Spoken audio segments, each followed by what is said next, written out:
নমস্কার বন্ধুরা, আজ আপনাদের উত্তাপাম বানিয়ে দেখাবো। কি করে দোকানের মতো একদম উত্তাপাম বাড়িতেই বানিয়ে নেবেন সেইটাই আপনাদের দেখাবো। তার জন্য দেখুন আমি ফ্রাই প্যান নিয়েছি এবং খুব বেশি রকম গরম করে নিয়েছি।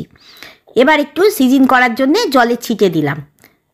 তারপর একটা শুকনো ভালো ন্যাকড়া দিয়ে মুছে নেব যাতে একটু জল না থাকে। যত এটা গরম করবেন তত সুন্দর উত্তাপামটা হবে, তলায় একদম লাগবে না। এবার আমি এর ওপর দেব সামান্য একটু তেল। তেল না দিলেও হয়, তবে তেল দিলে উত্তাপামের নিচটা টেক্সচারটা খুব ভালো আসে। তেলটা আপনারা অ্যাভয়েডও করতে পারেন।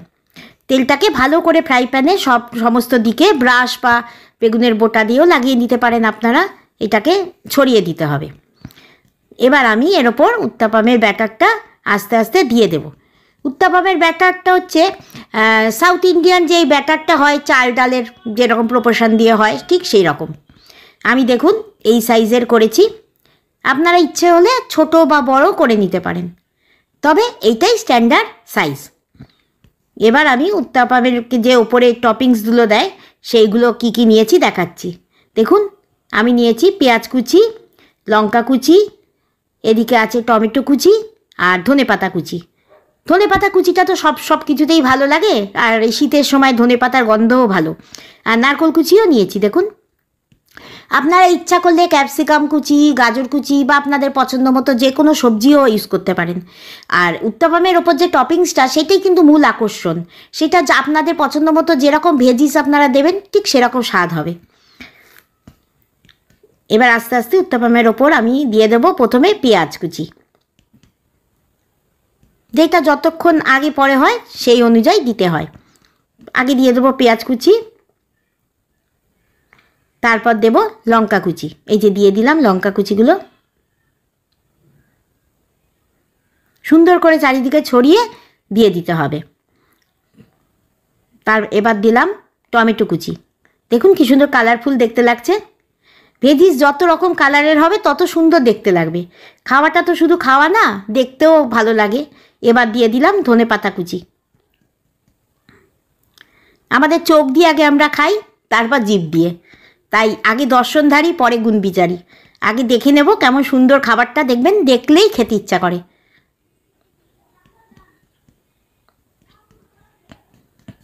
এবার দিয়ে দিচ্ছি নারকেল কুচি। এটা তাড়াহুড়ো করার কিছু নেই, একটু গ্যাসের আঁচটাকে সিম করে এটাকে বেশ খানিকক্ষণের জন্য রেখে দিতে হবে, যাতে আস্তে আস্তে এটা হয়। ওপরটা দেখবেন আস্তে আস্তে জমে যাচ্ছে, দেখলেই বুঝতে পারবেন যে হয়ে গেছে। এবার নিচটা একটুখানি দেখে নেব হয়েছে নাকি। এখনও বেশ খানিকক্ষণ রাখতে হবে মনে হচ্ছে।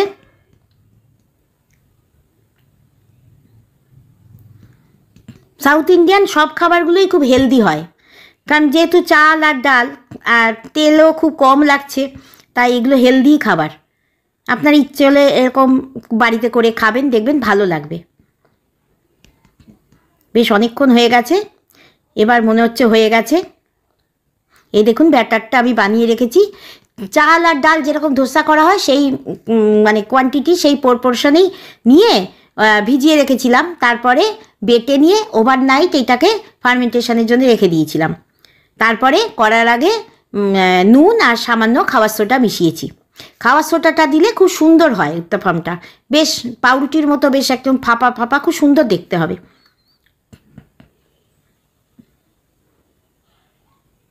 এবার আমি একবার দেখে নেব নিচটা হয়েছে নাকি। মনে হচ্ছে হয়ে গেছে। দেখুন কি সুন্দর কালারফুল দেখতে লাগছে। এর উপর গাজর দিলে তার সঙ্গে আর একটা কালার অ্যাড হতো। যে যেটা ভালোবাসেন ভেজিস খেতে সেই রকম দেবেন, খুব ভালো লাগবে খেতে। এবার একটু দেখছি নিচটা, দেখুন ফ্রাই প্যানের গা থেকে এটা ছেড়ে এসছে। নিচটাও হয়ে গেছে।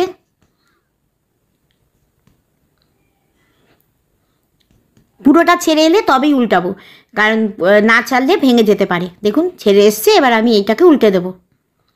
এই ওপরের দিকটা বেশিক্ষণ লাগে না, ওপরের দিকটা খুব বেশি হলে 2 মিনিট, কারণ এই নিচটার থেকেই তো এটা কুক হয়েই গেছে। দেখুন ওপরটা কি সুন্দর পুরো প্যানকেকের মতো দেখতে হয়েছে। এই তেল দেওয়াতে এই রকম কালারটা এলো। তেল না দিলেও খুব ভালো হয়, তবে এই কালারটা একটু তেল দিলে খুব ভালো কালারটা আসে। উত্তাপাম একদম রেডি। আমি এটা নারকোল চাটনি দিয়ে পরিবেশন করছি। আমার নারকোল চাটনির ভিডিও আছে আমার চ্যানেলে, ইচ্ছে হলে আপনারা দেখে নিতে পারেন কি করে আমি নারকোল চাটনি বানিয়েছিলাম। আপনারা ইচ্ছা হলে সাম্বার দিয়েও পরিবেশন করতে পারেন, সেটাতেও ভালো লাগে। তবে আমি নিজের চয়েস অনুযায়ী নারকোল চাটনি দিয়ে উত্তাপাম খেতেই বেশি ভালোবাসি। এরকম নতুন নতুন রেসিপি শেখার জন্যে অবশ্যই আমার সাথে থাকবেন। সকলে খুব ভালো থাকবেন, সুস্থ থাকবেন। আজ আসি, নমস্কার।